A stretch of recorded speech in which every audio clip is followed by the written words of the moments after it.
નમસ્કાર, doctor Meena Trivedi, Ayurveda consultant, Porbandar. શું તમે કાંટાસેરિયાનું નામ સાંભળ્યું છે અને એમને જોયો છે? એના ઉપયોગ વિશે આપને ખબર છે? તો આજે આપણે આયુર્વેદિક ઔષધ પ્રયોગમાં જોશું કાંટાસેરિયો। કાંટાસેરિયો છે એ ખાસ કરીને જે ખરતા વાળ અને ખોડો હોય ત્યારે એને માથામાં લગાડવાથી ઘણો ફાયદો થાય છે।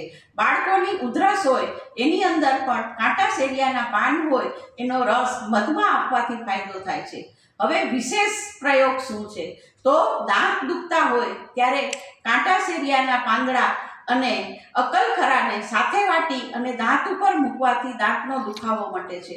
જો દાંતની અંદર કૃમિ પડ્યા હોય તો એનો પાવડર લગાડીને દાંત પર મૂકવા અથવા એનું દાંતણ ચાવવા આપવું, એનાથી કૃમિનો નાશ થાય છે। મોઢામાં ચાંદા પડ્યા હોય તો પીળો કાંટાસેરિયાની છાલ અને આમળાની છાલ અને એને મિક્સ કરી અને એનો કાઢો કરીને આપણે કોગળા કરવાથી મોઢામાં ચાંદા પડ્યા હોય એ પણ મટી જાય છે।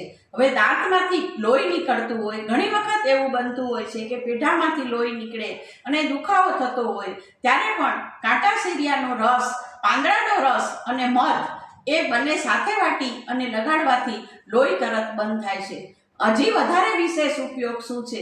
તો જે સ્ત્રીને ગર્ભ ન રહેતો હોય એ સ્ત્રીને જ્યારે ઋતુ પીરિયડ ચાલતો હોય ત્યારે કાંટાસેરિયો આપવાથી એને ગર્ભ રહે છે।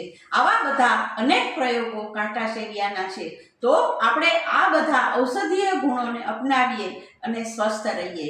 બીજા બધા ઔષધીય પ્રયોગના વિડીયો માટે મારા વિડીયોને સબસ્ક્રાઈબ કરો, લાઈક કરો અને શેર કરો। ધન્યવાદ।